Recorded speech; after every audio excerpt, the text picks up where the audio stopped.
আমার আপনার পয়গম্বরের মোহাব্বতের ঘরখানায় কাবা, ঘুম থেকে উঠেই সবার আগে কাবা ঘরে যাইতেন, এরপরে অন্য কাজ।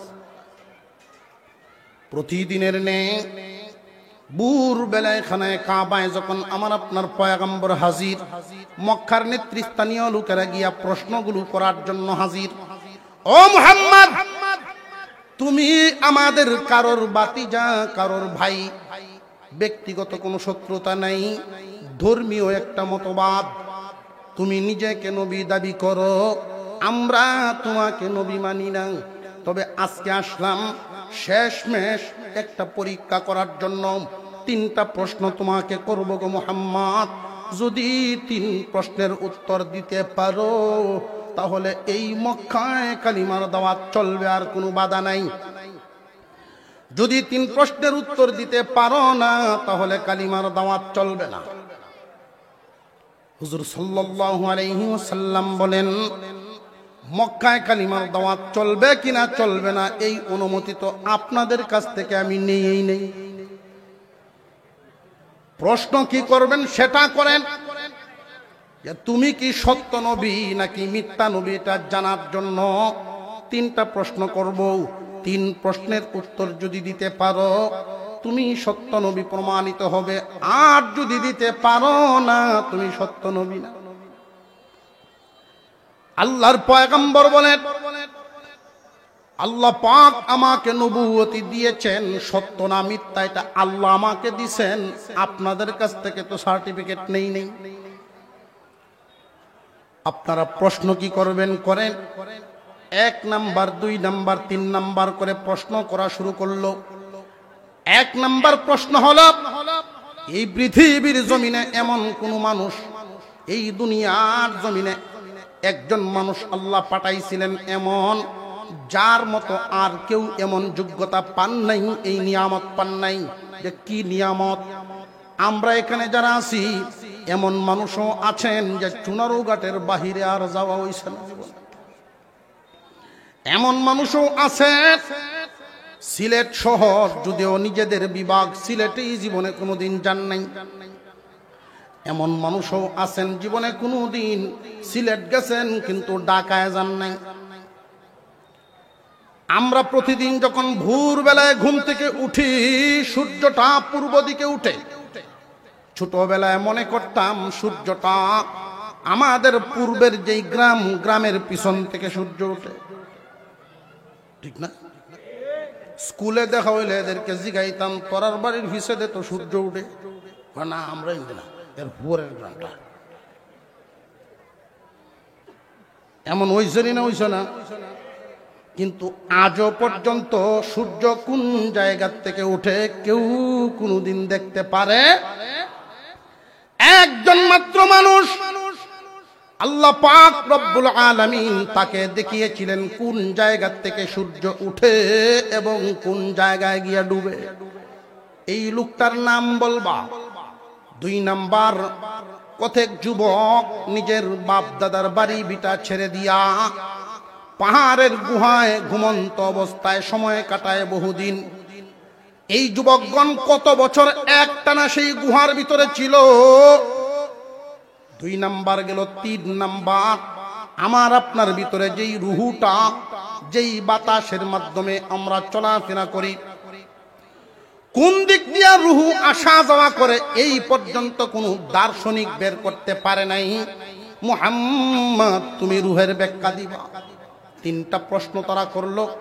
আমার আপনার পয়গম্বর তাদেরকে বললেন, শোনো, আমি আমার পক্ষ থেকে কিছুই বলি না, তোমরা এটা জানো। কবির ভাষায় এই কথাটাকে কিতাবের মধ্যে এইভাবেই উল্লেখ করা হয়, মুহাম্মদ হরগিজ না গুফতা। নবুয়তি পাওয়ার পরে মুহাম্মাদের পক্ষ থেকে কিছুই বলতেন না যতক্ষণ না জিবরাইল বলে দিতেন। জিবরাইল কিছুই বলতেন না যতক্ষণ না আল্লাহ বলে দিতেন।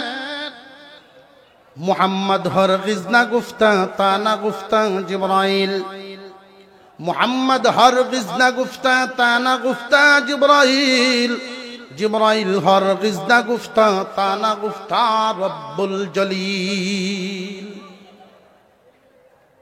জিবরাইল আসার আগ পর্যন্ত তো আমি কিছুই বলবো না।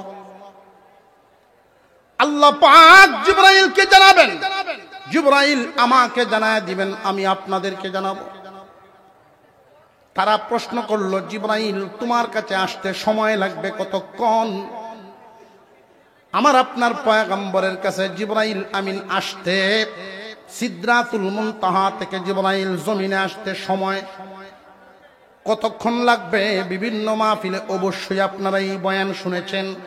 জিবরাইল আমিনকে আল্লাহ পাক 600 নূরের পাকা দ্বারা বানিয়েছেন, 600 জানাহ, 600 নূরের পাকা দ্বারা আল্লাহ পাক রব্বুল আলামিন জিবরাইল আমিনকে বানিয়েছেন। মাত্র 2টা পাকা এইভাবে ছড়ায়া যদি একটা টান দেন, সিদরাতুল মুনতাহা থেকে জমিনে আইসা পড়েন। কতক্ষণ লাগবে নবীজির কাছে আসতে? তো 1-2 মিনিট 3 মিনিট, 1 ঘন্টা সময় নিলেই তো যথেষ্ট। কিন্তু নবীজি 1 ঘন্টা নেন নাই এদের কাছ থেকে, আমার আপনার পয়গম্বর সময় নিয়েছেন 24 ঘন্টা। কয় ঘন্টা? আরো জোরে। 24 ঘন্টা সময় নিলেন, যে 24 ঘন্টা পরে আমি উত্তর দিব। তারা চলে গেল 24 ঘন্টা পরে উত্তর পাওয়ার অপেক্ষায়। হুজুরে আকরাম সাল্লাল্লাহু আলাইহি ওয়াসাল্লাম আকাশের দিকে তাকায় অপেক্ষা করেন। দিন চলে গেল, জিবরাইল আমিন আসেন নাই। রাত গভীর হয়ে গেছে, জিবরাইল আমিন আসেন নাই। রাত শেষও হয়ে গেল, জিবরাইল আমিন আসেন নাই। 24 ঘন্টা পার হয়ে গেছে। পরের দিন একই সময়ে তারা হাজির। আল্লাহর পয়গম্বর জানায় দিলেন, শুনো, আমার কাছে জিবরাইল আসেন নাই, অপেক্ষা করো, জিবরাইল যখন আসবেন তখন তোমাদেরকে আমি জানায় দিব। তারা মানে নাই, ধৈর্য ধারণ করে নাই, মিছিল দেওয়া শুরু করলো, মিথ্যা নবী, মিথ্যা নবী, নাউযুবিল্লাহ। প্রশ্নের উত্তর যেহেতু পায় নাই, তারা মিথ্যা নবী বলে ঘোষণা দেওয়া শুরু করলো। হুজুর সাল্লাল্লাহু আলাইহি ওয়াসাল্লাম, আমার আপনার পয়গম্বর আসমানের দিকে তাকায় আছেন, কখন জানি জিবরাইল আমিন আসবেন, উত্তর জানবেন আর এদেরকে জানাবেন। 1 দিন গেল, 2 দিন গেল, 3 দিন গেল, 5 দিন, 7 দিন, 10 দিন, 11 দিন। সাহাবীরা গৃহবন্দী, রাস্তায় বের হলেই খুচা দিয়া কথা বলে মিথ্যা নবীর সাহাবী যায়। সাহাবায়ে কেরাম সহ্য করতে পারেন না। এই হালত মক্কা নগরীতে চালু হয়ে গেল। আমার আপনার পয়গম্বর আকাশের দিকে তাকায় থাকেন। আবু বকর সিদ্দিক রাদিয়াল্লাহু তাআলা আনহু নবীজির পাশে দাঁড়ায় বলেন, ওগো নবীজি, পেরেশান হবেন না, আল্লাহ ওহী নাজিল করবেন, আল্লাহ ওহী নাজিল করবেন, পেরেশান হবেন না, চিন্তিত হবেন না। আমরা যারা ইসলাম গ্রহণ করেছি, আমরা এই ওহী বিলম্ব হওয়ার কারণে আপনার হাত থেকে কোথাও আমরা যাব না। শুরুতে লেখা আছে মাদানী। আমরা আজকে যে সূরা তিলাওয়াত করেছি, এই সূরা খানার শুরুতে মক্কি লেখা আছে, মক্কায় নাজিল হয়েছিল। নাজিল হওয়ার সময়কাল ইসলামের প্রাথমিক যুগ। আর ইসলামের প্রাথমিক যুগটা শুনলেই একজন সচেতন মুসলমান এই কথার বুঝার বাকি থাকে না, মুসলমানদের তখনকার হালত কি ছিল। গরিব গুরাবা, বেশিরভাগ দুর্বল মানুষ ইমানের বলে বলিয়ান হইয়া মনের সাহস নিয়ে ইমান গ্রহণ করেছেন, ইমানের উপরে অটল রয়েছে। শত নির্যাতনের পরেও তাদেরকে সেই ইমান থেকে, ইসলাম থেকে বিচ্যুত করতে পারে না। এমনই একটা সময় এই সূরা কানা নাজিল হয়। এমন কোন দিক নাই যেই দিকে মুসলমানদের বাধা দেয় নাই। সমস্ত দিকে ইসলামকে আটকানোর বাধা দেয়। তো আল্লাহ পাক রব্বুল আলামিন তারা যত বাধা মজবুত দেয়, মহান আল্লাহ ইসলামের গতি তত বাড়াইয়া দেন। প্রতি বছর একটা বাণিজ্য মেলা হতো মক্কায়। বিভিন্ন শহরের বিভিন্ন দেশের মানুষ বেচা কেনার জন্য জমা হইত। আবু জাহেল আবু লাহাব দারুন নদুয়ায় বৈশা চিন্তায় করে গেল যে এই কালিমার দাওয়াত আমাদের মক্কা নগরীতে আছে, বাহিরে তো নাই। আমাদের একটা সুনাম সুখ্যাতি আছে বিভিন্ন শহরে বিভিন্ন বাজারে। যদি বিভিন্ন দেশের মানুষ এসে দেখে যে আমাদের দেশে আরেকজন নবীর আবির্ভাব আমাদের বিরুদ্ধে দাঁড়িয়েছে, আমাদের মান ইজ্জত থাকবে না। যে করেই হোক অন্তত বহির্বিশ্বের মানুষদেরকে মুহাম্মাদের কাছ থেকে ফিরাইয়া রাখতে হবে। কেমনে?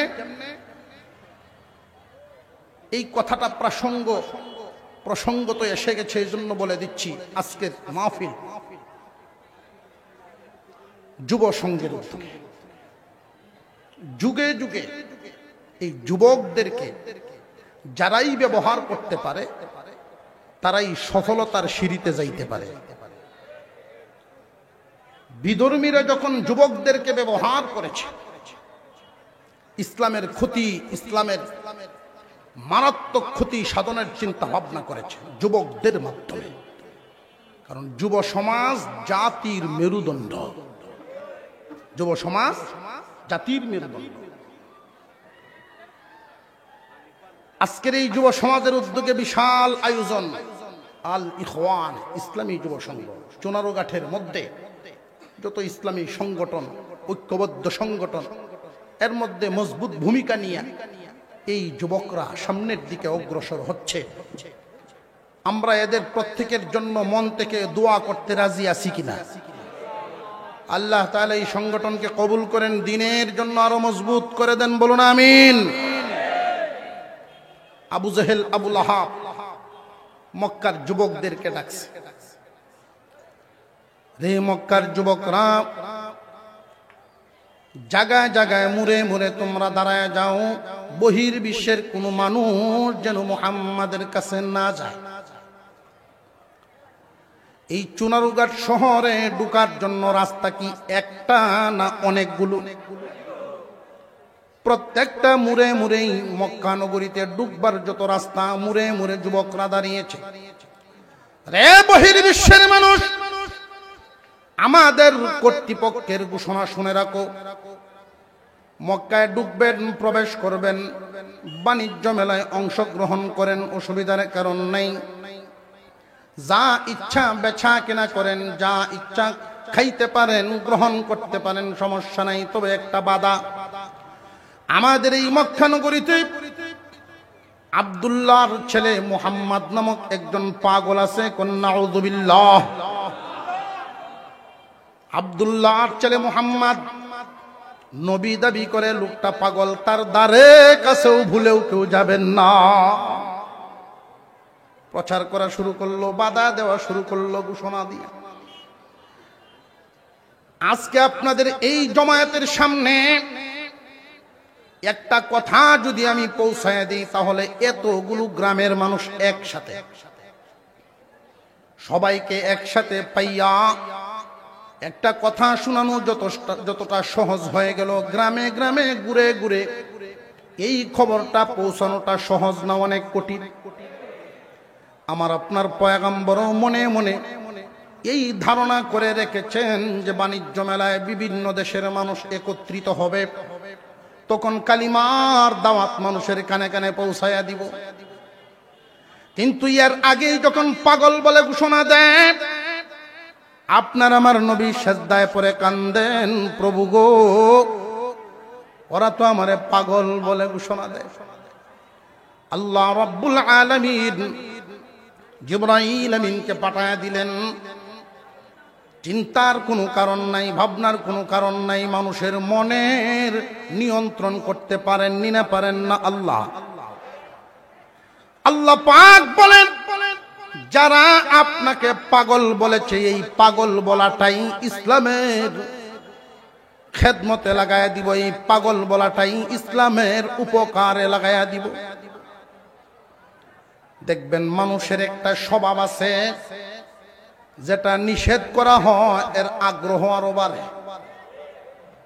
ঠিক না ঠিক? মুহাম্মদ, আব্দুল্লাহর ছেলে মুহাম্মদ মক্কা নগরীর সবাই চিনত না, বহির্বিশ্বের সব মানুষ তো চিনত না মক্কা নগরীতে এমন একজন লোক। ওই যুবকদের মাধ্যমে, বেদিনদের, বেঈমানদের মাধ্যমে প্রচার করে দিলেন। পাগল বলে ঘোষণা দেয়, বহির্বিশ্বের মানুষেরা এখন বলা বলি করে। পাগল যদিও হয় রে, ছোট পাগল না, পাগল বড় হইব। কেমনে বুঝলা? বড় পাগল যদি না হইতো এইভাবে তো নেতারা নাইমে ঘোষণা দিল না। লও দেখিয়াই, যেহেতু বড় পাগল, একা যাওয়া যাবে না, লও আমরা একসাথে দল বেঁধে যাই। আল্লাহ রব্বুল আলামিন এই পাগল বলাটাকে ইসলামের খেদমতে লাগাইয়া দিলেন। দলে দলে মানুষ রসুলের সামনে যায়। আপনার আমার পয়গম্বর সাল্লাল্লাহু আলাইহি ওয়াসাল্লামের চেহারা মুবারক কত সুন্দর করে আল্লাহ বানাইছেন। আল্লাহ নিজেই ঘোষণা দেন, আমার দুস্তের মতো এত সুন্দর করে কোনো মাখলুক আমি আল্লাহ বানাই না। পাগলের চেহারা আর রসুলের চেহারা বেশ কম আছে না নাই? পাগল দেখলেই তো চিনন যায়, কথায় কাজে ভঙ্গি ভাঙ্গায় কোনো মিল নেই। দূর থেকেই যখন তারা তাকায় দেখে, একজন আর একজনকে মন্তব্য করে আর বলা বলি করে, এমন চেহারার মানুষ পাগল হইতে পারে না। লোক কাছে যাই, তার কাছে গিয়ে কি বলে আমরা তা শুনি। আমার আপনার পয়গম্বরকে আল্লাহ জানায় দিছেন, এদের অন্তর কুফর এবং শিরকে ভরপুর। নসিহত করার প্রয়োজন এখনো হয় নাই, এখন শুধু আমি যা নাজিল করলাম তা তিলাওয়াত করে শোনান। আল্লাহর কালাম তিলাওয়াত শুরু করলেন আমার আপনার পয়গম্বর, যার উপরে আল্লাহর কালাম নাজিল হয়েছে, উনি নিজে তিলাওয়াত শুরু করেছেন। আরবের মানুষ অবাক হয়ে চেহারার দিকে তাকায় রইছে। কোন কবির কবিতার সাথে মিল নেই, তবে ছন্দ মিলানো। কবিতা না, তবে কবিতার মতো ছন্দ মিলানো। ওয়াদ-দুহা ওয়াল-লাইলি ইযা সাজা মা ওয়াদ্দাআকা রাব্বুকা ওয়া মা ক্বালা। লা হা এরকম মিল আছে না নাই? এমনি একজনের একজনরে কয়, এমন চেহারার মানুষ, এই রকম জ্ঞানী কথা বলনেওয়ালা, জ্ঞান বিজ্ঞান বলনেওয়ালা মানুষ পাগল হইতে পারে না। লো আমরা ইসলাম গ্রহণ করে ফেলি। দলে দলে মানুষ কালিমা পরে মুসলমান হওয়া শুরু হয়ে গেল। তারার মাথা কি ঠান্ডা না গরম? পরের দিন আবার মিটিং করলাম, কি আর হইল কি? করলাম কি হইল? গর্ত যেটা করছিলাম আমরা নিজেরাই তো এটা করলাম। এমন কোন রাস্তা নাই ইসলামকে থামানোর চেষ্টা করে নাই, কিন্তু তারা চেষ্টায় কি সফল না ব্যর্থ? আরো জোরে কোন। এখন তাদের ভিতরে নজর ইবনে হারেস নামক একটা কাফের, এই নজর ইবনে হারেস দাঁড়ায় বলে, আমাদের বুদ্ধির দ্বারায় মুহাম্মদকে আটকানো সম্ভব হবে না। কি করা মতামত দেও? তৌরাত ইনজিলের আলেমদের বুদ্ধি আনেন। তৌরাত ইনজিলের আলেমদের পরামর্শ গ্রহণ করলে মুহাম্মদকে থামানো যাইতে পারে। তখনকার জামানায় তৌরাত এবং ইনজিলের আলেম যদি পাইতে হয় মদিনায় যাইতে হয়। মক্কাবাসীর পক্ষ থেকে দুইজনকে পাঠায় দেওয়া হলো, পরিস্থিতি বলো তাদের পরামর্শ গিয়া নিয়ে আসো। এই যে দুইজন মানুষ তারা মদিনায় গিয়া পৌঁছিয়াই বলা শুরু করলো, মদিনাবাসী বিশেষ করে মদিনার আলেমগণ, আমাদের মক্কা নগরীর অবস্থা তেমন ভালো না। আমাদের বাপ দাদার পুরনো ধর্ম, বাপ দাদার রেখে যাওয়া পুরনো ধর্মের বিরুদ্ধে নতুন এক ধর্ম চালু করতে চায়, নিজেকে নবী দাবি করে, অথচ জীবনে কোনোদিন মাদ্রাসায় পড়ে নাই, স্কুলেও মাদ্রাসায় পড়ে নাই, শিক্ষকের কাছেও পড়াশোনা করে নাই, নিরক্ষর মানুষ নবী দাবি করে। আব্দুল্লাহর ছেলে মুহাম্মদ নামক সেই ব্যক্তি নবী যে দাবি করে, আমরা তো মক্কার মানুষ বড় বিভ্রান্তির মধ্যে পড়ে গেলাম। খুব সাংঘাতিক সমস্যার সম্মুখীন আমরা। শেষ পর্যন্ত আপনাদের শরণাপন্ন হলাম, পরামর্শ দিন, আমরা কি তাকে নবী মানব নাকি তারে বাধা দিব? বাধা দিলে কেমনে দিব আপনারা আমরা শিখাইয়া দেন। মাদ্রাসায় পড়ে নাই, শিক্ষকের কাছেও পড়ে নাই, নিরক্ষর মানুষ নবী দাবি করে, এমন একজন মানুষকে আমরা নবী মানব কিনা? তৌরাত ইনজিলের আলেমগণ পরামর্শ করে পরের দিন এদেরকে ডাকলেন, শুনো, তোমরাই বলেছ মাদ্রাসায় পড়ে নাই, শিক্ষকের কাছেও পড়ে নাই, নিরক্ষর মানুষ মুহাম্মদ। তিনটা প্রশ্ন তোমাদেরকে শিখাইয়া দিলাম, যাও এই তিন প্রশ্ন লইয়া মক্কায় যাও, মুহাম্মদকে তিনটা প্রশ্ন গিয়া করবা। যদি তিন প্রশ্নের উত্তর দিতে পারে না, বুঝবা উনি নবী না। যা ইচ্ছা তোমরা তার বিরুদ্ধে করতে পারো, কোনো আপত্তি নেই, কিন্তু সাবধান, মনে রাখবা নিরক্ষর, তোমরাই বলেছ কারোর কাছে শিক্ষা হাসিল করে নাই, তোমাদের সামনেই বড় হয়েছে, মক্কা নগরীর সবাই তারে ছিল। এমন একজন মানুষ যদি এই কঠিন তিনটা প্রশ্নের উত্তর দিয়া দেয়, তাহলে মনে করবা মুহাম্মদ সাধারণ মানুষ নয়, তার কাছে আল্লাহর পক্ষ থেকে ওহী নাজিল হয়। আরো জোরে কোন সুবহান। প্রশ্ন তিনটা নিয়া তারা আসছে। আবু জাহেল প্রথমে সাক্ষাৎ, আইসোস কিছু বুদ্ধি যে আনছি তিন প্রশ্ন। দুনিয়ার জমিনে যত প্রশ্ন আছে দুই ভাগে বিভক্ত। এক ধরনের প্রশ্ন হলো জানার জন্য করা হয়, কোনো শর্ত সাপেক্ষ নাই, আপনি জানেন না, জান্নাওয়ালার কাছে প্রশ্ন করেন, অসুবিধা নেই, শর্ত নেই। কিন্তু আরেক ধরনের প্রশ্ন আছে আটকাইবার প্রশ্ন। অনেক সময় দেখবেন বন্ডারা আলেম ওলামা দেখলেই ভিতরে হুসায়, হিতা হিতা জিগায় কোন সূরাত নয় মিম, কোন সূরাত নাই মিম, এই দৌলত লয়ে ঘুরে, এটা তার বড় এলেম।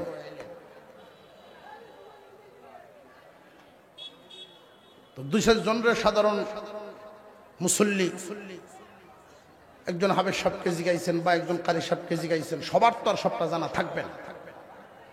কোন সূরাত নয় মিম আর কোন সূরাত নাই মিম, এই প্রশ্নের উত্তর কি নামাজও কামো লাগে? রোজা, হজ গেলে তো মনে হয় এটা জিগাইব, তাহলে বিমান উড়ন দিত না। হাসরের মাঠও কোনো নয় না, এত গুরুত্ব দেয়া শিকারও প্রয়োজন পড়ে না। 200 জনের জিগায় যখন দেখছে যে পারে নাকি, তখনই দেখবেন বন্ডারা বাহাদুরির গল দেখছি মেসা বহল পারে না। আমারও একদিন এক মুখে জিগায়, হুজুর হযরত বেলাল রাদিয়াল্লাহু আনহুর নানির নাম কি আছে? আচ্ছা কোন? তখন আমি তাড়াতাড়ি বুদ্ধি করে কইলাম যে শুনো, এই ঠিকানাতে তুমি কি করতা? টেহা পয়সা পাইবা? কয় না টিয়া পয়সা হইতো না। তাহলে একটা নাম টিহানো কুজুকের লাগে উজুর ফরজ ঠিক মতো ফারো এদিকে শুনি কতটুক ফারো কয় না এটা আরেকদিন জায়গা।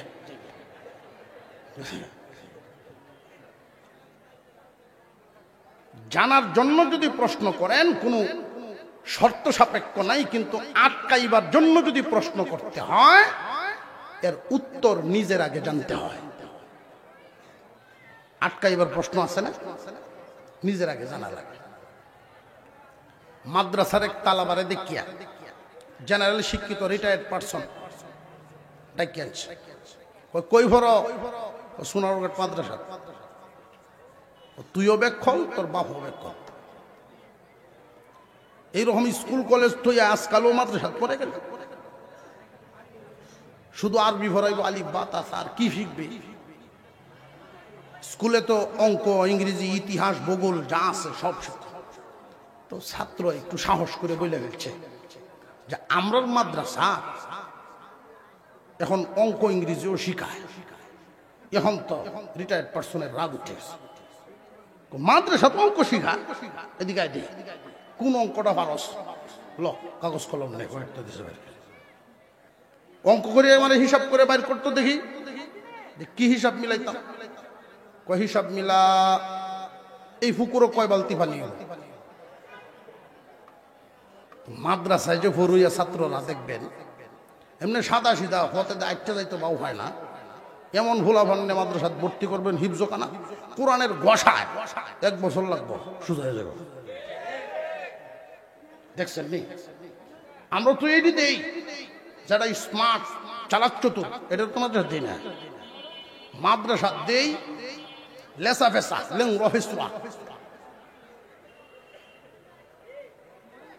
জোরে খন ঠিক না? ঠিক আছে, যদি এখনো আমরা আমাদের উত্তমটা দিতাম, আল্লাহ পাক আমাদেরকে সেই উত্তম বদলা আল্লামা আশরাফ আলী থানভী, হুসাইন আহমদ মাদানী, রশিদ আহমদ গঙ্গোহী আল্লাহ দিতে পারতেন, মহান আল্লাহ দিতেন। আমরা লইয়াই গেলাম গ্লাস কলসিপুরে ভাই মোটামুটি। মাদ্রাসার ছাত্র যেই শুনছে উনি কই পুকুরে কয় বালতি পানি উঠে মিলা, ছাত্র কয় চাচা আপনার বালতি কত বড়? বালতিটা যদি পুকুরের সমান হয় 1 বালতি, আর যদি এর অর্ধেক হয় 2 বালতি, তার অর্ধেক হইলে 4 বালতি, এর অর্ধেক হইলে 8 বালতি। এখন আপনি শুরু করতে থাকেন আর মিলাইতে থাকেন।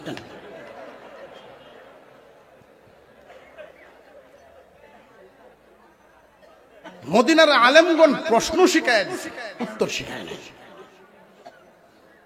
হুজুর আকরাম সাল্লাল্লাহু আলাইহি ওয়াসাল্লামের প্রতিদিনের অভ্যাস, আমার আপনার পয়গম্বর খানায় কাবা দেখতে খুব ভালোবাসতেন, কাবা ঘরের দিকে তাকায় থাকতেন। কারণ ওই কালো গিলাফওয়ালা ঘর, এটা কার ঘর? জবান খুলে আওয়াজ দিয়ে অলসতা ভেঙ্গে বলেন কার ঘর? এই জন্য নবীজি বলেছেন আল্লাহর ঘরের দিকে যদি কেউ একবার তাকায়, কাবা ঘরের দিকে কেউ যদি একবার তাকান, মহান আল্লাহ তার উপরে 20 বার রহমত নাজিল করেন। নবীজি যদি বিশ্রামের জন্য কোথাও বসতেন তাহলে বসাটা এমন ভাবেই বসতেন যেন কাবা ঘর দেখা যায়। আমার আপনার পয়গম্বরের মোহাব্বতের ঘরখানায় কাবা, ঘুম থেকে উঠেই সবার আগে কাবা ঘরে যাইতেন, এরপরে অন্য কাজ। প্রতিদিনের নেই ভোর বেলায় খানায় কাবায় যখন আমার আপনার পয়গম্বর হাজির, মক্কার নেতৃস্থানীয় লোকেরা গিয়া প্রশ্নগুলো করার জন্য হাজির।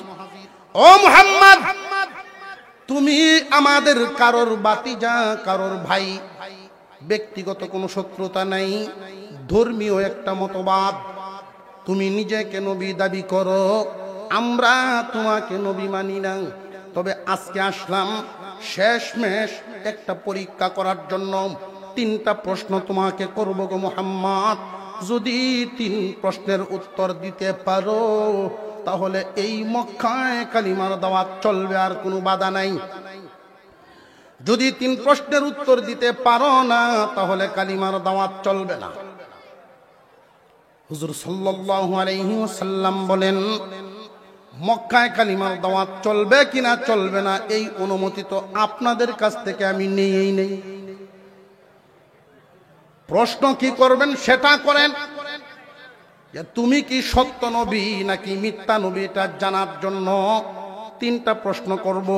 3 প্রশ্নের উত্তর যদি দিতে পারো তুমি সত্য নবী প্রমাণিত হবে, আর যদি দিতে পারো না তুমি সত্য নবী না।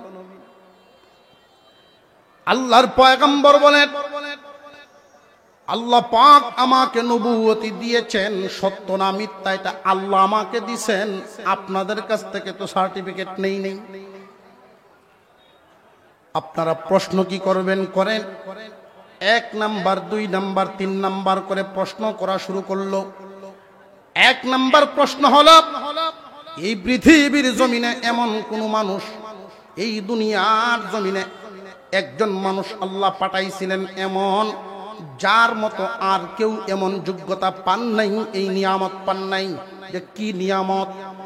আমরা এখানে যারা আছি এমন মানুষও আছেন যে চুনারু ঘাটের বাহিরে আর যাওয়া হইছে না। এমন মানুষও আছে সিলেট শহর, যদিও নিজেদের বিভাগ সিলেটেই জীবনে কোনোদিন যান নাই। এমন মানুষও আছেন জীবনে কোনোদিন সিলেট গেছেন কিন্তু ঢাকায় যান নাই। আমরা প্রতিদিন যখন ভোরবেলায় ঘুম থেকে উঠি, সূর্যটা পূর্ব দিকে উঠে। ছোটবেলায় মনে করতাম সূর্যটা আমাদের পূর্বের যেই গ্রামের পিছন থেকে সূর্য ওঠে, ঠিক না? স্কুলে দেখা হইলে এদেরকে জিগাইতাম, তোরার বাড়ির হিসেবে তো সূর্য উঠে না, আমরা না এর ভোরের গ্রামটা এমন ওইসরি না ওইস না। কিন্তু আজও পর্যন্ত সূর্য কোন জায়গা থেকে উঠে কেউ কোনদিন দেখতে পারে?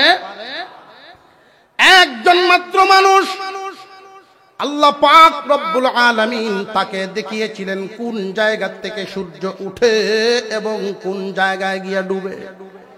এই লোকটার নাম বলবা। 2 নাম্বার, কতক যুবক নিজের বাপ দাদার বাড়ি ভিটা ছেড়ে দিয়া পাহাড়ের গুহায় ঘুমন্ত অবস্থায় সময় কাটায় বহুদিন। এই যুবকগণ কত বছর একটানা সেই গুহার ভিতরে ছিল। 2 নাম্বার গেল। 3 নাম্বার, আমার আপনার ভিতরে যেই রুহুটা, যেই বাতাসের মাধ্যমে আমরা চলাফেরা করি, কোন দিক দিয়া রুহু আসা যাওয়া করে এই পর্যন্ত কোনো দার্শনিক বের করতে পারে নাই। মুহাম্মদ তুমি রুহের ব্যাখ্যা দিবা। 3টা প্রশ্ন তারা করলো। আমার আপনার পয়গম্বর তাদেরকে বললেন, শুনো, আমি আমার পক্ষ থেকে কিছুই বলি না, তোমরা এটা জানো। কবির ভাষায় এই কথাটাকে কিতাবের মধ্যে এইভাবেই উল্লেখ করা হয়, মুহাম্মদ হরগিজ না গুফতা। নবুয়তি পাওয়ার পরে মুহাম্মাদের পক্ষ থেকে কিছুই বলতেন না যতক্ষণ না জিবরাইল বলে দিতেন। জিবরাইল কিছুই বলতেন না যতক্ষণ না আল্লাহ বলে দিতেন। মুহাম্মদ হরগিজ না গুফতা তা না গুফতা জিবরাইল, মুহাম্মদ হরগিজ না গুফতা তা না গুফতা জিবরাইল, জিবরাইল হরগিজ না গুফতা তা না গুফতা রব্বুল জলিল। জিবরাইল আসার আগ পর্যন্ত তো আমি কিছুই বলবো না। আল্লাহ পাক জিবরাইলকে জানাবেন, জিবরাইল আমাকে জানায় দিবেন, আমি আপনাদেরকে জানাবো। তারা প্রশ্ন করলো, জিবরাইল তোমার কাছে আসতে সময় লাগবে কতক্ষণ? আমার আপনার পয়গম্বরের কাছে জিবরাইল আমিন আসতে, সিদরাতুল মুনতাহা থেকে জিবরাইল জমিনে আসতে সময় কতক্ষণ লাগবে? বিভিন্ন মাহফিলে অবশ্যই আপনারা এই বয়ান শুনেছেন। জিবরাইল আমিনকে আল্লাহ পাক 600 নূরের পাকা দ্বারা বানিয়েছেন। 600 জানাহ, 600 নূরের পাকা দ্বারা আল্লাহ পাক রব্বুল আলামিন জিবরাইল আমিনকে বানিয়েছেন। মাত্র 2টা পাকা এইভাবে ছড়ায়া যদি একটা টান দেন সিদরাতুল মুনতাহা থেকে জমিনে আইসা পড়েন। কতক্ষণ লাগবে নবীজির কাছে আসতে? তো 1-2 মিনিট 3 মিনিট, 1 ঘন্টা সময় নিলেই তো যথেষ্ট। কিন্তু নবীজি 1 ঘন্টা নেন নাই এদের কাছ থেকে। আমার আপনার পয়গম্বর সময় নিয়েছেন 24 ঘন্টা। কয় ঘন্টা? আরো জোরে। 24 ঘন্টা সময় নিলেন যে 24 ঘন্টা পরে আমি উত্তর দিব। তারা চলে গেল 24 ঘন্টা পরে উত্তর পাওয়ার অপেক্ষায়। হুজুরে আকরাম সাল্লাল্লাহু আলাইহি ওয়াসাল্লাম আকাশের দিকে তাকায় অপেক্ষা করেন। দিন চলে গেল, জিবরাইল আমিন আসেন নাই।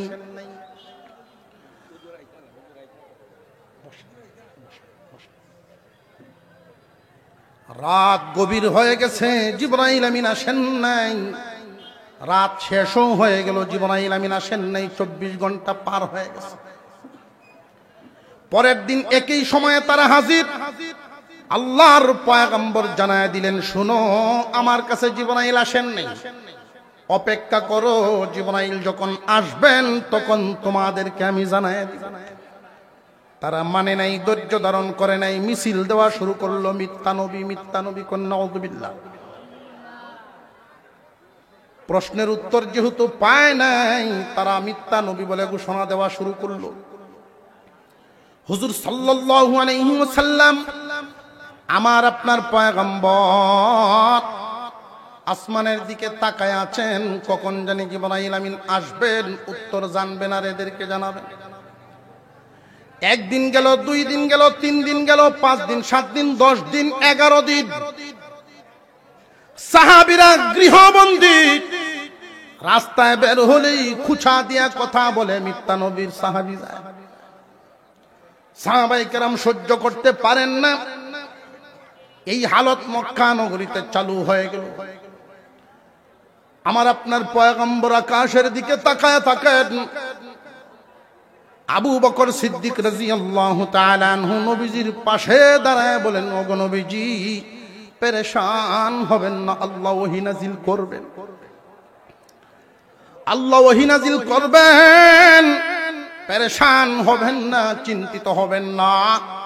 আমরা যারা ইসলাম গ্রহণ করেছি, আমরা এই ওহী বিলম্ব হওয়ার কারণে আপনার হাত থেকে কোথাও আমরা যাব না।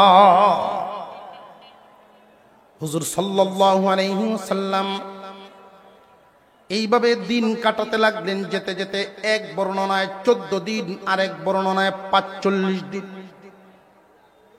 ওহী বন্ধ রইল 14 দিন পর্যন্ত।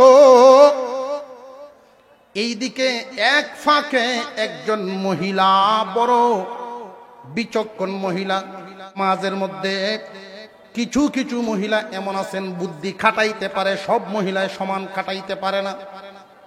সৃষ্টিগতভাবে পুরুষের অর্ধেক মেধা বুদ্ধি মহিলাদের, তো সবার বুদ্ধি সমান খাটানোর যোগ্যতা থাকে না। অনেক মহিলা এমন আছেন বুদ্ধি খাটাইতে পারে পুরুষের চেয়ে বেশি। ঠিক কিছু মানুষে কইছে, বাড়াই না যে আর। যার যার বাড়ি ঘরের হালত তো প্রত্যেকের নিজেদের জানা। এক মহিলা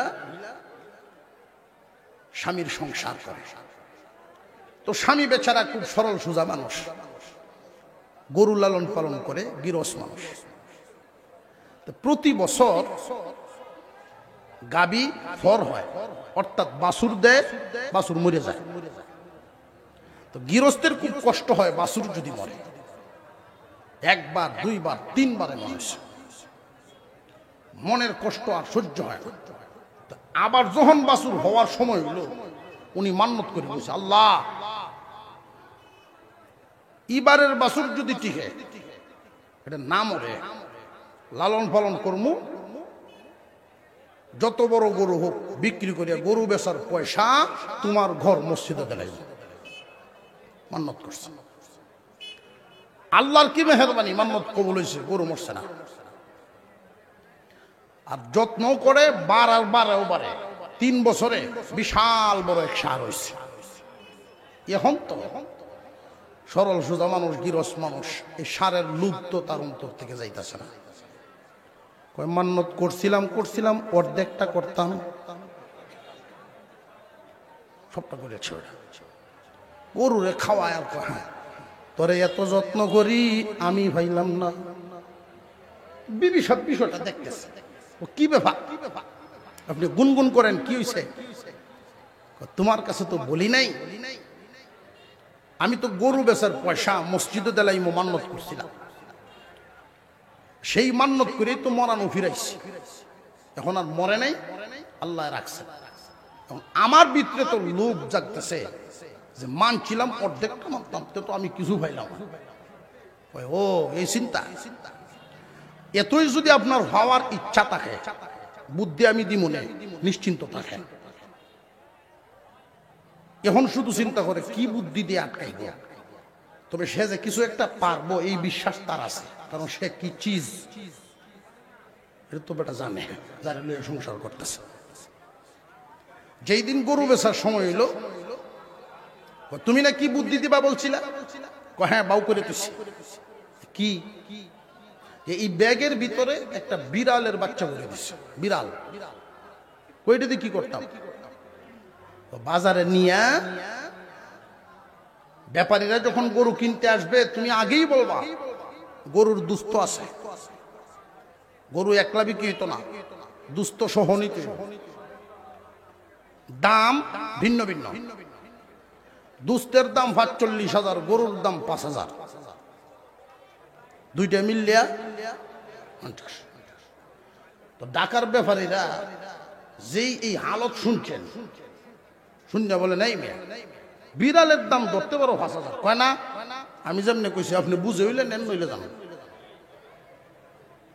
ব্যাপারে চিন্তা করলো আমার গরু তুলন হইলো কোথার টাকের উপরে, বিড়ালের বাচ্চা হলাই দিব, দুইটা মিললে ৫০ দিয়ে নিল, উনি বিক্রি করে বাড়িতে আইলেন। বিবি সবজি গাইছেন বিড়ালের বাচ্চা কত বিক্রি করছ? ৪৫, কয়টা পকেটে তো, আর গরু ৫,০০০, কয়টা মসজিদে দিল। কেমন বুদ্ধি দিল? সব মহিলার বুদ্ধি সমান কাটাইতে। উম্মে জামিল নবীজির আপন চাচি, আবু লাহাবের স্ত্রী, যার ব্যাপারে কুরআনুল কারীমে সূরা লাহাবে আবু লাহাবের কথা আসছে, আমরাতুহু তার ওয়াইফের কথা আসছে, উম্মে জামিল। মানুষের বাড়ি বাড়ি যায়, মানুষের ঘরে ঘরে গিয়া গিয়া বলে তোমরা কারা গো শুনছনি আমার সাথের ঘর আমার ভাতিজা মুহাম্মদ, তার কাছে প্রতিদিন আসমান থেকে একটা শয়তান আইতো, নাউযুবিল্লাহ, তার কাছে আর এখন আসে না।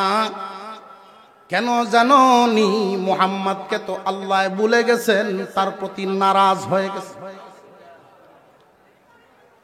এই কথাটা মানুষের কাছে কাছে যখন বলা বলি শুরু করলো, আমরা যারা এখানে শুনতেছি যে এই উম্মে জামিলের এই কথা, মুহাম্মদকে আল্লাহ ভুলে গেছে, তার প্রতি নারাজ হয়ে গেছে, এই কথা বলছে। যেই মাত্র আমার আপনার পয়গম্বরের কানে এই কথা কানা পৌঁছছে, আল্লাহর পয়গম্বর সেজদায় পড়ে যান, প্রভু গো সত্যি কি আপনি আমারে ভুলে গেছেন? আমার আপনার কাছে, আমরা এখানে যারা আছি, কথাটার ওয়েট ওজন তেমন মনে হচ্ছে না। কেন মনে হচ্ছে না? খুব ভালো করে বুঝবেন। পত্রিকায় দেখলাম একটা শিশু ৫ তলা বিল্ডিং থেকে পড়ে মারা গেছে। মানুষ হিসেবে আফসোস লাগতেই পারে, ঠিক না বেঠিক? চায়ের দোকানে চা খাইতেছেন, সংবাদ প্রচার হইতেছে, একজন মানুষ আর একজন মানুষকে দিন দুপুরে মানুষের সামনে হত্যা করে ফেলছে। উনি কি চা খাওয়া এই দৃশ্য দেখে বন্ধ করব, না শুধুমাত্র মানুষ হিসেবে একটু আফসোস করবো? আহা, এতটুকুই তো, এর বেশি? কিন্তু কেউ যদি তার পিছনে কানে কানে ঈশা বলে চাচা যান, আপনার নাতি আপনার সাথে যে আসছিল পিছনের পুকুরে পড়ে গেছে। যদি তার কানে কানে বলে আপনার নাতি পুকুরে পড়ে গেছে, তখন কি তার অবস্থাটা আগের হালত থাকবো না অনেক পরিবর্তন? এমন তো আর বলবে না যে চাটা খাইয়া পরে আসতেছি, পানিটা হোক, হইব না। কেন বলবে না? কারণ কি জানেননি? আগেও একটা শিশুর সংবাদ শুনলো 5 তলা বিল্ডিং থেকে পরে মারা গেছে, শুধু আফসোস করছে। এখনকার শিশুটার সংবাদ শুনেই কাঁপ ফেলায় তুই দৌড়। কারণ কি? কারণ মুহাব্বতের বেশ কম, মুহাব্বতের বেশ কম। আমার আপনার পয়গম্বরের অন্তরে আল্লাহর মুহাব্বত আর আমাদের অন্তরে আল্লাহর মুহাব্বত, ওই বেশ কমটা যেটা উদাহরণ দিলাম, এমন বেশ কম। এই কারণেই বিশ্বনবী দুনিয়ার সব হারাইতে পারেন, মানবেন, সহ্য করতে পারবেন, কিন্তু আল্লাহ নারাজ হয়ে যাবে এটা সহ্য করতে পারবেন না। হুজুর আকরাম সাল্লাল্লাহু আলাইহি ওয়াসাল্লাম সিজদায় পড়ে কান্দেন। এমন লম্বা সিজদা দিয়েছেন, মুফাসসিরিনে কেরাম বলেন আমার আপনার পয়গম্বরের নূরানী চেহারা মুবারক রক্ত জমাট বেঁধে গেছে, এত লম্বা সিজদা। আল্লাহ পাক রব্বুল আলামিন বলেন, জিবরাইল যাও আমার দোস্তকে ওহী দিয়ে আসো, সিজদা থেকে মাথা উঠানোর জন্য বলো। ওহী নাজিল করলেন, জিবরাইল আমিন ওহী নিয়ে আসলেন। ওগো নবীজি মাথা উঠান, আল্লাহ রব্বুল আলামিন ওহী নাজিল করছেন। আপনারা জিমায় গেছেন, সুবহানাল্লাহ, লস না লাভ? 14 দিন পরে আমার আপনার পয়গম্বরের কাছে ওহী আসলো। সকলেই বলেন আলহামদুলিল্লাহ, জবান খুলে বলেন আল্লাহু আকবার। আলহামদুলিল্লাহ। আল ইখওয়ান সংগঠন, তাদের উদ্যোগে আজকের এই মাহফিল আল্লাহ কবুল করেন। জবান খুলে বলেন আমিন। অনেক ভাইয়েরা দাঁড়িয়ে আছে, তারা যদি বসতেন তাহলে আরো সুন্দর দেখা যেত। আল্লাহ পাক কবুল করেন, বলুন আমিন। হুজুর সাল্লাল্লাহু আলাইহি ওয়াসাল্লাম জিবরাইল আমিনকে জিজ্ঞাসা করেন, 14 দিন বিলম্ব হয়ে গেল, এতদিন তুমি কেন আসো নাই রে ভাই জিবরাইল? ওগো পয়গম্বর, আমি জিবরাইল পাগল পারা থাকি, দুনিয়াতে কখন আসবো আর নূরানী চেহারা দেখবো। আর হুজুরে কোন সুবহানাল্লাহ, আপনার কাছে আসার জন্য আমি জিবরাইল পাগল পারা অপেক্ষায় থাকি, কিন্তু আল্লাহর অনুমতি ছাড়া কদম বাড়ানোর ক্ষমতা নাই। আল্লাহ কেন অনুমতি দেন নাই? তিনি কি মক্কা নগরীর হালত দেখেন না?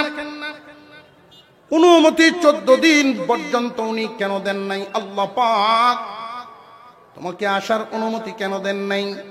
জিবরাইল আমিন বলেন কেন দেন নাই? কুরআনুল কারীমের এক আয়াত শুনেন, ওয়ালা তাকুলান্না লিশাইইন ইন্নী ফাইলুন যালিকা গাদা ইল্লা আন ইয়াশা আল্লাহ। ও দোস্ত আমার, আগামী কালের কোনো বিষয়ে যদি কারোর সাথে কোনো কথা দেন, ইনশাআল্লাহ ব্যতীত বলবেন না, ইনশাআল্লাহ ব্যতীত বলবেন না। ভবিষ্যতের ওয়াদা ইনশাআল্লাহ ব্যতীত করা নিষেধ করে দিলেন, আল্লাহ ইনশাআল্লাহ শিখাইয়া দিলেন। এইখানে একটা প্রশ্ন জাগতে পারে, আল্লাহ পাক যদি ইনশাআল্লাহ শিখাইবেন, 14 দিন কেন অপেক্ষা করালেন? ইচ্ছা করলে তো 3 দিন 2 দিনের মধ্যেই নাজিলও করতে পারতেন, ইনশাআল্লাহ শিখাইতে পারতেন। আরো জোরে কর। 14 দিন বিলম্ব করার কারণ কি? মুফাসসিরিনে কেরাম 2টা কারণ উল্লেখ করেছেন। 1 নাম্বার, কিয়ামত পর্যন্ত উম্মতে মুহাম্মাদি যেন ইনশাআল্লাহর গুরুত্ব বুঝতে পারে। যেই বিষয়, যেই জিনিসটা যত কষ্টে হাসিল হয় এর কদর তত বাড়ে। মুসলমানের জবানি কথাবার্তা শুনলেই বিধর্মীরাও বুঝতে পারবে লোকটা মুসলমান। ভবিষ্যতের ওয়াদা করলে ইনশাআল্লাহ বলবো, ভবিষ্যতের কথা বলতে গেলেই জবান দিয়া ইনশাআল্লাহ বের হবে, টুটের সাথেই শব্দ ফিটিং হয়ে যাবে। আশ্চর্যজনক আল্লাহর কুদরতি কোনো কিছু দেখলেই জবানের সাথে ফিটিং থাকবে, সুবহানাল্লাহ বলবে, আল্লাহ পাকের বরত্ব প্রকাশ করবে। কিছু কিছু বিষয়াদি এই শব্দগুলো মুসলমানের জবান থেকে এখন হারায়া যাইতেছে। ইহুদি খ্রিস্টানদের ওই কালচার ব্যবহার হইয়া ইংরেজি শব্দ আমাদের টুটের সাথে মিলা, কোরআন হাদিসের সহিহ সুন্নাহর এই কথাগুলো আমাদের জবান থেকে সরে যাচ্ছে। আশ্চর্য কিছু দেখলেই কয় ওয়াও,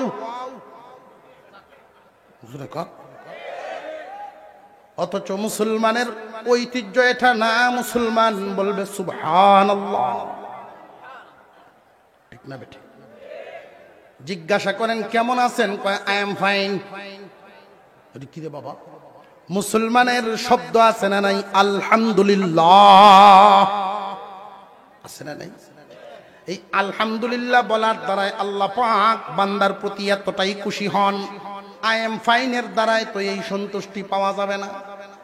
মহান আল্লাহ বান্দার প্রতি যখন এই তাসবিহ, শুকরিয়ার তাসবিহ যখন তার জবানে শুনেন, জান্নাতের 8টা দরজা খুইলা দেন। আসমান জমিনের মাঝখানের ফাঁকা জায়গা নেকি দিয়ে ভরিয়ে দেন। আরো জোরে ইনশাআল্লাহ। শিক্ষা দেওয়া উদ্দেশ্য 14 দিন বন্ধ রাখলেন ওহী। দেরি করলেন কেন? যেই বস্তু যত কষ্টে হাসিল হয় কদর তত বাড়ে। 2 নাম্বার কারণ, যার সাথে যত মহব্বত, হঠাৎ যদি গ্যাপ পড়ে মহব্বত কমে না, মহব্বতের আগুন আরো বাড়ে। মহব্বত বাড়ানো, ইনশাআল্লাহর গুরুত্ব বাড়ানো, এই 2 কারণে ওহী বন্ধ। কিন্তু 2 কারণে ওহী বন্ধ রাখলেন। এই দিক দিয়ে আমার আপনার পয়গম্বরের মনের হালত কি হইল? মনের হালত অত্যন্ত ব্যথিত, অত্যন্ত কষ্ট, সাংঘাতিকভাবে সাহাবীরা সহ মারাত্মকভাবে আঘাতপ্রাপ্ত মানসিক। এই মনের আঘাত দূর করার জন্য আল্লাহ পাক রব্বুল আলামিন মক্কায় যেই কথাটা ছড়লো, মুহাম্মদকে আল্লাহ বলে গেছেন, তার প্রতি নারাজ হয়ে গেছে। এই কথার উত্তর মুহাম্মাদের মানসিক সন্তুষ্টি, কথার জবাব এবং মনের সন্তুষ্টি পুরস্কার হিসাবে মহান আল্লাহ সূরাতুজ যুহা কানা নাজিল করেন। বেশি লম্বা হয়ে গেছে, তাই না? আপনার অসুবিধা হইতেছে না তো? والضحى والليل إذا سجى ما ودعك ربك وما قلى وللآخرة خير لك من الأولى ولسوف يعطيك ربك فترضى ألم يجدك يتيما فآوى ووجدك ضالا فهدى ووجدك عائلا فأغنى فأما اليتيم فلا تقهر وأما السائل فلا تنهر وأما بنعمة ربك فحدث। আল্লাহ বলেন ওয়াদ-দুহা ওয়াল-লাইলি ইযা সাজা, 2টা সময়ের কসম খাইলেন, 2 সময়ের কসম। মহান আল্লাহ যদি স্বাভাবিক কথা বলেন, এটা আমাদের কসমের চেয়েও দামি। আল্লাহ পাকের কসম খাওয়া লাগে না। আল্লাহ মহান মৌলা করিম স্বাভাবিকভাবে যা বলেন এতেই কোনো সন্দেহ। আরো জোরে কোন। কিন্তু আল্লাহ কসম খায়া কথা বললেন, দুনিয়াবাসীকে এই কথা বুঝালেন, হে দুনিয়ার মানুষ, তোমরাও জমিনে কসম খায়া কথা বলো। কসমের পরে যেই কথা বলা হয়, কসম খাওয়ার উদ্দেশ্য হলো সেই কথার ওজন বাড়ানো, ঠিক না ঠিক? যেই কথাটা বলা হয় কথার ওজন বাড়ানো কসমের উদ্দেশ্য। আর একটা বিষয়, যেইভাবে যেখানে কসম খায় কোনোদিন কম দামা বস্তুর কসম খায় না।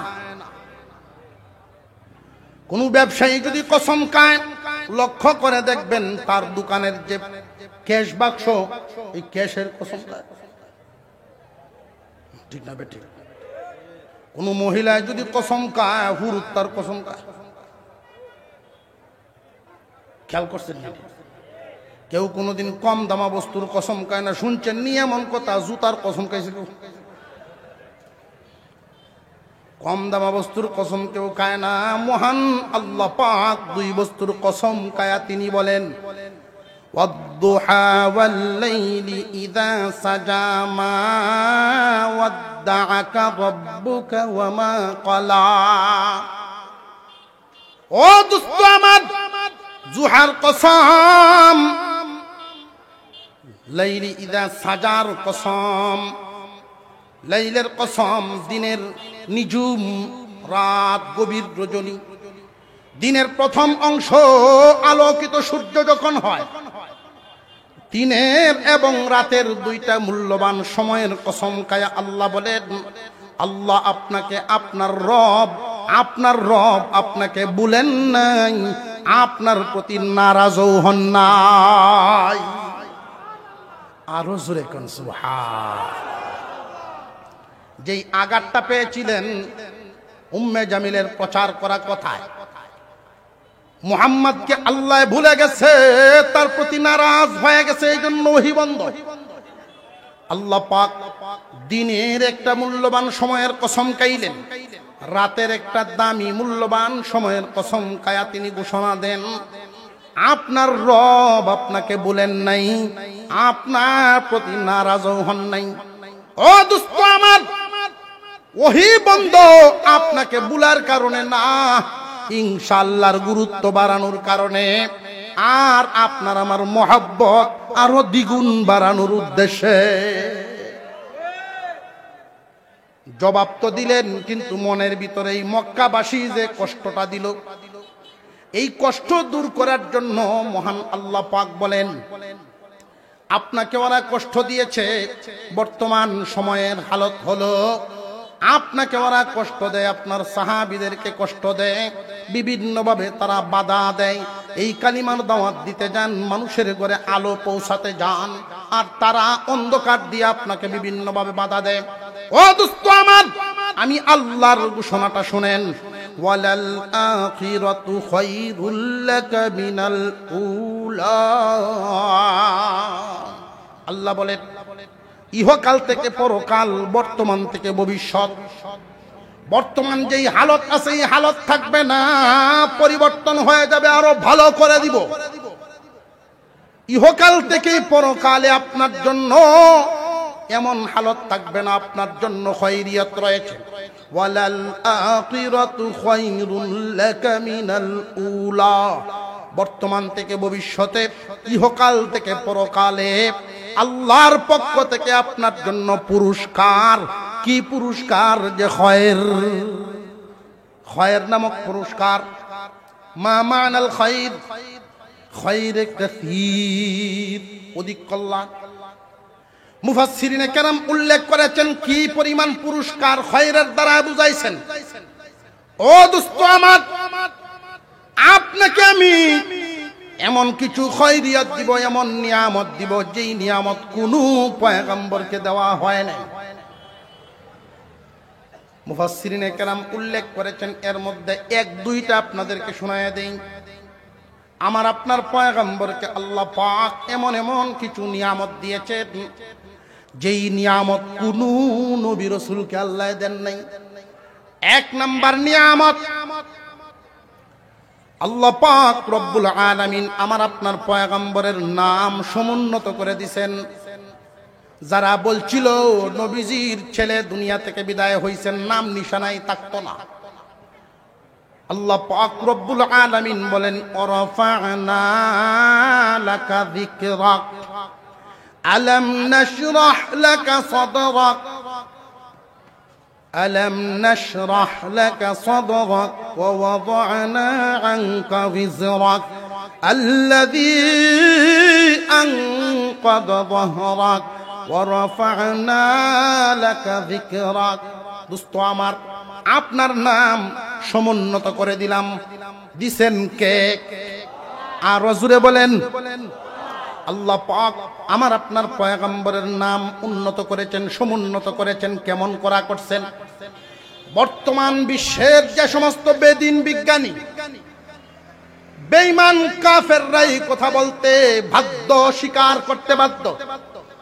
বাতাসকে তারা পরীক্ষা নিরীক্ষা করে আমরা প্রতিদিন যেই যেই কথাগুলো বলি এগুলো বাতাসের সাথে মিশে এই কথাগুলোকে তারা বিভিন্ন যন্ত্রের মাধ্যমে পরীক্ষা নিরীক্ষা করে রিপোর্ট পেশ করেছে তাম পৃথিবীতে মানুষ যতগুলো শব্দ ব্যবহার করে এর মধ্যে এমন কোন সেকেন্ড নাই যেই সেকেন্ডে মুহাম্মাদের নাম নাই আর জোরে কোন সুবহান এমন কোন সেকেন্ড নাই যেই সেকেন্ডে আমার আপনার পয়গম্বরের নাম নাই কেমনে এটা সম্ভব তারাই আবার তাদের পক্ষ থেকে একটা মতামত পেশ করেছে এই মতটা কি এই চুনারুঘাটে যখন আসরের আজান হয় 12 থেকে তখন হয় না বেশ কম আছে বাংলাদেশের ভিতরেই তো এক মাথা থেকে আরেক মাথা পর্যন্ত প্রায় 9 থেকে 11 মিনিট বেশ কমে যায় ঠিক না ঠিক সৌদি আরবে আসরের আজান আরেকবার লন্ডনে সময়ের আরো বেশ কম আমেরিকায় আরো বেশ কম তাম পৃথিবী ঘুরাইলে জরিপ করলে দেখা গেল এমন কোন সময় নাই যেই সময়ে আজান নাই আর এমন কোন আজান নাই যেই আজানে আমার আপনার পয়গম্বরের নাম না ওয়ালাল আখিরাতু খায়রুল লাকা মিনাল উলা ও দোস্ত আমার মক্কাবাসী আপনারে কষ্ট দিল আমি আপনারে পুরস্কার দেই কি পুরস্কার কিয়ামতের কঠিন ময়দানে হাসরের মাঠে যখন মানুষ উঠবে সব মানুষ নবীগণ রাসূলগণ ওলিগণ গৌস কুতুব যা আছে সমস্ত মানুষ পায়ে হেঁটে হেঁটে হাসরের ময়দানে যাবে একমাত্র আপনি এক পয়গম্বর এক রাসূল আমার দোস্ত আপনার জন্য আমি আল্লাহ সওয়ারির ব্যবস্থা করে রাখবো কি সওয়ারি উট থাকবে একটা উটনি এই উটনিটার পা গুলো থাকবে হীরা মানিক মুক্তা দিয়া বাদাই করা হীরা মানিক মুক্তা স্বর্ণ রূপার হার থাকবে হীরা মানিক মুক্তার লাগাম থাকবে রেশম কাপড়ের গদি দিয়া সাজানো হবে ও দোস্ত আমার ওই দিন আপনি এই উটনির উপরে সোয়ার হবেন হাসরের মাঠের দিকে যাবেন হাঁটিয়া যাবেন না সোয়ার হবেন উটনির উপরে ওই দিন উটনির উপরে যখন আমার আপনার নবী উঠবেন হুজুর সাল্লাল্লাহু আলাইহি ওয়াসাল্লামকে আল্লাহর পক্ষ থেকে বলা হবে দোস্ত আপনার উটনির লাগাম ধরার জন্য একজন সাহাবীকে ডাক দেন হুজুর সাল্লাল্লাহু আলাইহি ওয়াসাল্লাম এইভাবে ঘুরান দিবেন সব সাহাবীরা নবীজির দিকে তাকায় রইল প্রভু নিয়ামত দিয়েছেন পুরস্কার দিয়েছেন আপনি নামটা ঘোষণা করেন কে আমার উটের লাগাম ধরবে সবাই আমার দিকে তাকায় রইছে প্রত্যেকের দিল আমার জন্য পাগল পারা আমি কাকে বলবো আপনি বলেন ওই দিন আল্লাহ পাক কুদরতি জবান দিয়া ডাক দিবেন বেলাল আসো উটের লাগাম ধরো আমার দুস্থ পয়গম্বরকে হাসরের মাঠে নিয়ে যাও ওয়ালাল আখিরাতু খায়রুল লাকা মিনাল উলা মক্কাবাসী আপনারে কষ্ট দিল আর আমি পুরস্কার দেই কিয়ামতের কঠিন ময়দানে মানুষ যখন কোটি কোটি বছর পরে কবর থেকে উঠে দাঁড়াবে হাসরের মাঠে পানির পিপাসায় মানুষের বুক গলা চৌচির হয়ে যাবে হাহাকার করতে থাকবে, জিহ্বা বেরিয়ে যাবে, এক ফোঁটা পানির জন্য পানি পানি করতে থাকবে। এমন একটা মুহূর্তে আমি আপনাকে হাউজে কাউসার দান করব। হাউজে কাউসার দুনিয়ার নলকূপের পানির মতো নয়, নদী নালা সাগরের পানির মতো নয়।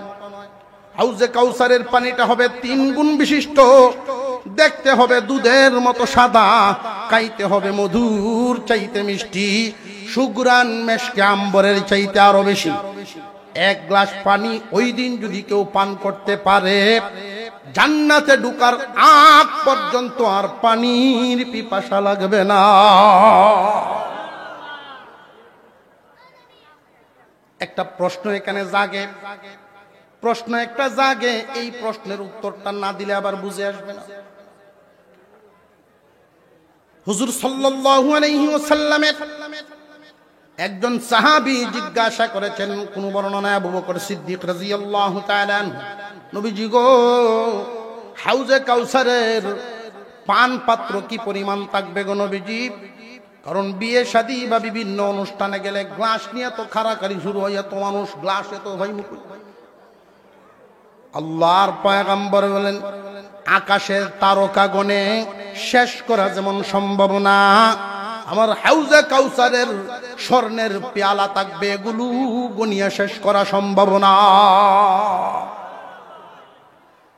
এতগুলো মানুষ একসাথে আওয়াজ দিলে চুনারুগা থরথর করার কথা, মসমস করার কথা। আমরা জামডি মেরে যে বই লড়াছড়া, ওই দিন পানি পান করার ইচ্ছা আসেনি? কার কার কার কার একটু দেখতাম, কার কার আছে? নারে তাকবীর! সবাই হাত বাড়াবে ওই দিন। সবাই পানি পাবে না, সবাই পানি পাবে না। কেন পাবে না? একটা কথা আপনাদেরকে শুধু বলে দিই, তাহলে নিজেদের বিবেক দিয়েই বিচার করতে পারবে। এই জমিনের মধ্যে নবীজির উম্মত সবার অবস্থা কি সমান না বেশ কম আছে?